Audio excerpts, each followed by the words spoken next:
আর 192 জন হিন্দু সাংসদেও এই বিলের বিরোধিতা করেছেন। এরা চায় না ওয়াকফ বিল পাস হোক, কারণ ওয়াকফ হয়েছে মুসলমানের অধিকার।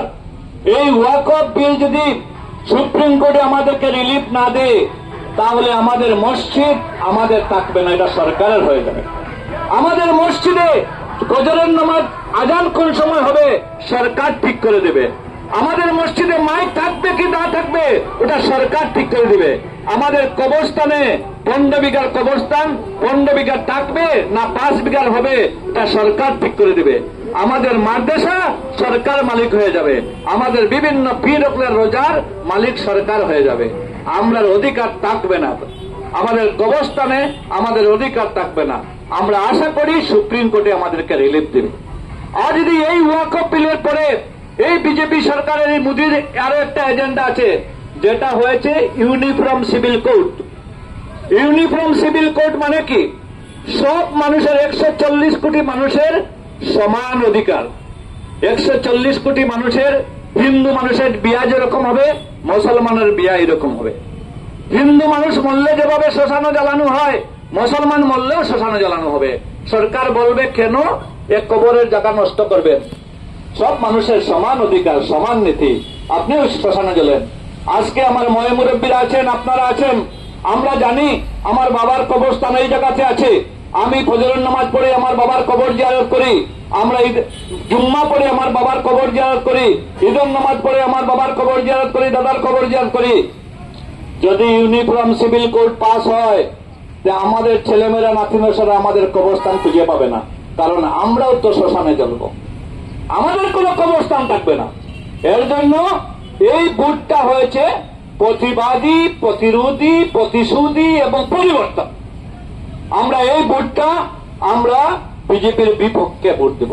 আজকে সমস্ত ভারতবর্ষের হিন্দুরাও এই ওয়াকফ বিলের বিরুদ্ধে। আজকে হিন্দুরা বলছে যে নরেন্দ্র মোদী, তুমি সরকারে আসার আগে বলছিলে আমাদের অ্যাকাউন্টে 15 লাখ টাকা আসবে, কোথায় 15 লাখ? তুমি বলছিলে আমরা 2 লক্ষ বেকারদের চাকরি হবে, কোথায় চাকরি? তুমি বলছিলে আজকে দেশ একটা উন্নতশীল দেশ হবে, কোথায়?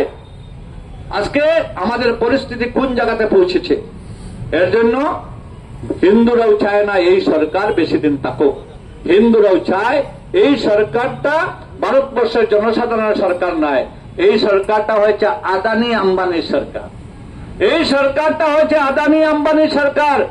আদানি মোদীকে বলছে, মোদী সাহেব যত এয়ারপোর্ট আছে ভারতবর্ষের সব মালিকানা আমাকে দাও। মোদী সমস্ত এয়ারপোর্টের মালিকানা আদানিকে দিয়ে দিলেন। বলছে না না, এটা হলে হবে না, যত পোর্ট আছে পোর্টের মালিকানা আমাকে দেন। যে লে যা মোদী আদানি, তু অবি লে যা। তারপরে বলল যত ওএনজিসির যেটা বোরিং আছে তেল আমাকে দিয়ে দাও। বলে তেলও লে যা। আরে তেল নিলে হবে না, রেল আমাকে দেও। রেলও নিয়ে গেল, তেলও নিল, রেলও নিল, আজকের পোর্টও নিল, এয়ারপোর্টও নিল। সমস্তর মালিক আদানি হয়েছে। সবকিছু নেওয়ার পরে আম্বানি বলল মোদীকে, স্যার আপনি তো সবগুলা দিয়ে দিলেন আদানিকে, আমার জন্য কি থাকলো? বলল তুমি কি চাও? বলল আমি ওয়াকফ চাই। আমি ওয়াকফ চাই, কারণ আম্বানির যেটা বোম্বেতে যেটা গড় আছে ওই গড়টা ওয়াকফের জায়গার উপরে, যেটা 40 কোটি যেটা ঠিক করে, যেটা হাইকোর্টে, বোম্বে হাইকোর্টে কেস চলছে। ওই গড়কে বাঁচানোর জন্য, যেটা আজকের মূল্য প্রায় 400 কোটি, এই গড়কে বাঁচানোর জন্য আম্বানি মোদী সাহেবকে বলে আজকে ওয়াকফ বিল নিয়ে আসছে। আজকে এক আম্বানির জন্য 40 কোটি মুসলমানের মুখে দেখলেন না। এই যে তানাশাহী প্রধানমন্ত্রী শুধুমাত্র একজন ব্যক্তির জন্য আমাদের যে সম্পদ, আমাদের অধিকার কাড়ে নেওয়ার চেষ্টা করতেছেন।